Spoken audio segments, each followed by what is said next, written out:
Hi అండి అందరికీ. ఈరోజు నేను ఆలుగడ్డ ఫ్రై పర్ఫెక్ట్గా ఎలా రావాలో చూపిస్తున్నాను. నేనైతే చాలాసార్లు స్టార్టింగ్లో స్ట్రగుల్ అయ్యేదాన్ని, అస్సలు రాకపోయేది ఆలుగడ్డ ఫ్రై. యూట్యూబ్లో కూడా చాలా వీడియో చూశాను, కాకపోతే రాలేదు. సో నేనే సొంతంగా ప్రయత్నిద్దామని నేను ఇలా అయితే చేస్తున్నాను. అప్పటి నుంచి పర్ఫెక్ట్గా వస్తుంది.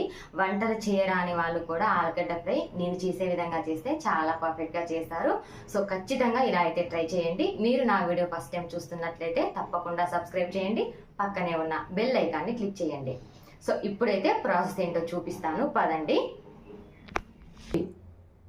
సో ఫస్ట్ అయితే ఆలుగడ్డ ఫ్రై చేయడానికి నేను ఇలా ఒక 1/2 kg ఆలుగడ్డలను అయితే తీసుకున్నాను. ఇప్పుడైతే పీల్ తీసుకుంటున్నాను.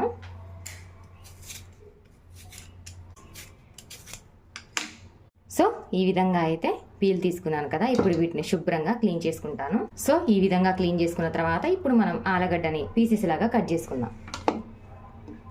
పీసెస్ కొంచెం పెద్ద సైజే కట్ చేసుకుంటాను నేను, ఎందుకంటే మనం పెద్ద సైజు కట్ చేసుకుంటే మనకు ఫ్రై చేసినప్పుడు అవి విరిగిపోకుండా మంచిగా ఉంటాయన్నమాట, పర్ఫెక్ట్గా వస్తుంది. సో ఇప్పుడైతే నేను ఏ విధంగా కట్ చేయాలో మీకైతే చూపిస్తాను.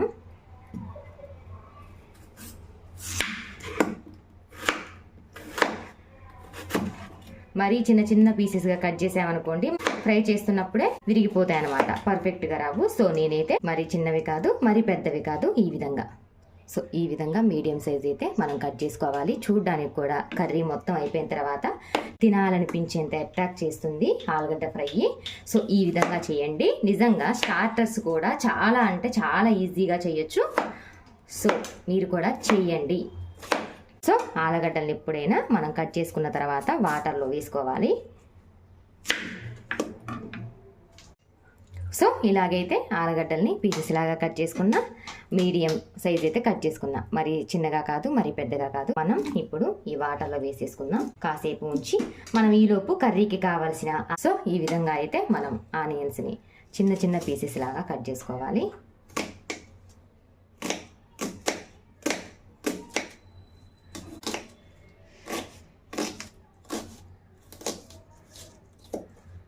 ఇప్పుడు పచ్చిమిర్చిని కూడా కట్ చేసుకుందాం.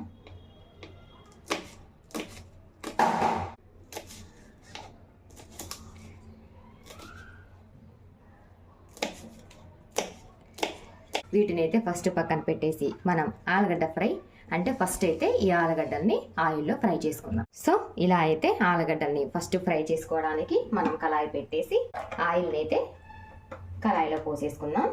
కొంచెం ఎక్కువ క్వాంటిటీ తీసుకోవాలి, ఎందుకంటే ఆలుగడ్డలు పర్ఫెక్ట్గా ఇందులోనే ఫ్రై కావాలన్నమాట. సో ఇలా తీసేసుకున్నాను కొంచెం ఎక్కువ. ఈ ఆయిల్ని మళ్ళీ మనం రీయూజ్ చేసుకోవచ్చు, ఎందుకంటే ఇది వెజ్జే కాబట్టి మనం తర్వాత వెజ్ కర్రీస్లో కానీ నాన్ వెజ్ కర్రీస్లో కానీ వాడుకోవచ్చు అనమాట. సో కొంచెం ఎక్కువ తీసుకున్నా కూడా ప్రాబ్లం ఏమి ఉండదు. నేనైతే ఈ ఆయిల్ని మళ్ళీ 3 daysలోనే రీయూజ్ చేసేస్తాను. సో ఇప్పుడైతే ఆయిల్ హీట్ అయిపోయింది కదా, ముందుగా కట్ చేసి పెట్టుకున్నా.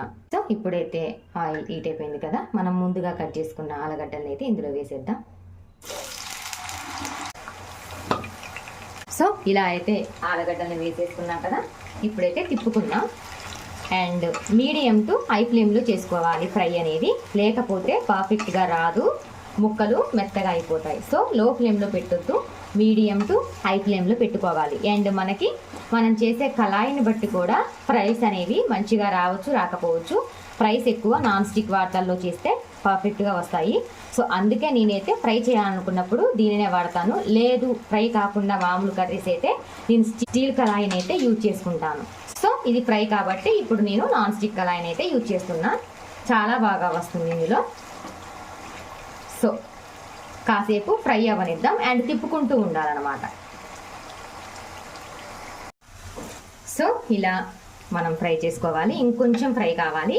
అండ్ చెప్పాను కదా మీడియం టు హై ఫ్లేమ్లోనే అని, అలానే చేయాలి. ఎందుకంటే మనం హై ఫ్లేమ్లో కూడా చేసుకోవచ్చు, హై ఫ్లేమ్లో చేసుకుంటే తొందరగా ఫ్రై అయిపోతాయి, లోపల ఉడకదనమాట. సో అందుకని మనం మీడియం టు హై ఫ్లేమ్లో చేసుకున్నాం అనుకోండి, ఆలుగడ్డ అనేది పర్ఫెక్ట్గా ఫ్రై అయిపోతుంది.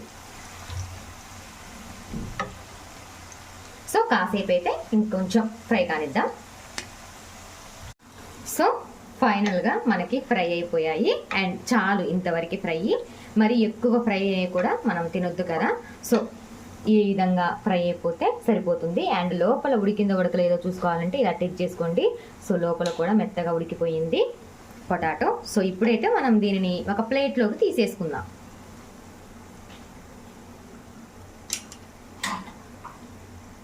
సో ఆయిల్ మొత్తం ఉంచేసి ఒక ప్లేట్లోకి తీసేసుకుందాం.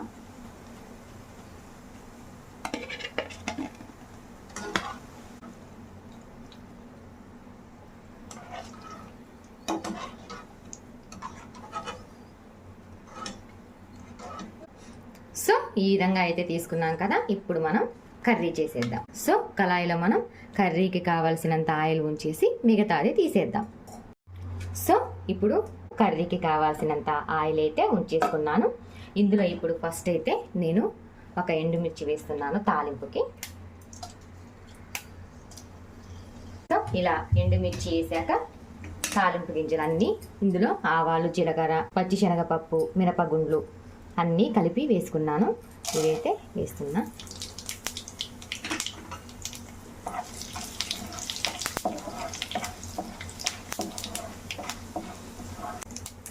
సో ఇప్పుడు మనం ముందుగా కట్ చేసి పెట్టుకున్న ఆనియన్స్,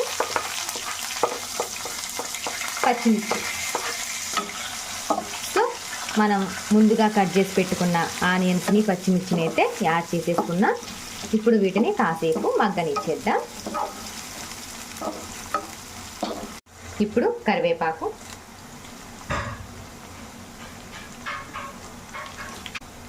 సో ఇప్పుడైతే మనం పసుపు యాడ్ చేసుకుందాం.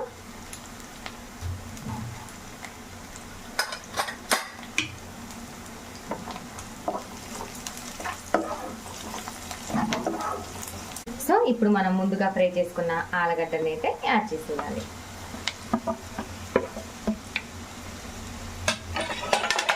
ఆలుగడ్డలు ఆల్రెడీ ఫ్రై అయిపోయాయి కాబట్టి కాసేపు జస్ట్ అలా తాలింపులో ఆనియన్స్ ఫ్లేవర్, పచ్చిమిర్చి అన్నీ పట్టేదాకా ఉంచి కారం వేసేసి మసాలా వేసేసి దించేసుకుంటే అద్దిరిపోయే ఆలుగడ్డ ఫ్రై అయితే రెడీ అయిపోతుంది. సో ఇప్పుడైతే మనం సాల్ట్ యాడ్ చేసేసుకుందాం. సో సాల్ట్ కూడా యాడ్ చేసా. ఇప్పుడు కలుపుకుందాం.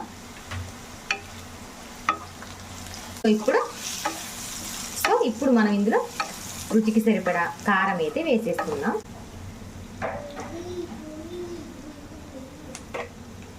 ఇప్పుడు కలిపేసుకుందాం. సో ఇలా అయితే కలుపుకున్నాం కదా, కాసేపు కారం స్మెల్ అయితే పోనిద్దాం. కారం స్మెల్ కూడా పోయింది. కొద్దిగా ధనియా పౌడర్ యాడ్ చేసుకొని తిప్పేసుకుంటే మనకి రైస్లో కానీ చపాతీలో కానీ చాలా టేస్టీగా ఉండే ఆలుగడ్డ ఫ్రై అయితే రెడీ అయిపోయింది. అండ్ ఆలుగడ్డ ఫ్రై అంటే ఆలుగడ్డ ఎక్కువ ఫ్రై చేయొద్దు ఎప్పుడైనా, అది మన హెల్త్కి కూడా అంత మంచిది కాదు.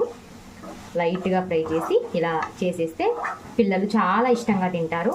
మా వారికి అయితే నేను చేసిన ఈ ఆలుగడ్డ ఫ్రై అంటే చాలా ఇష్టం.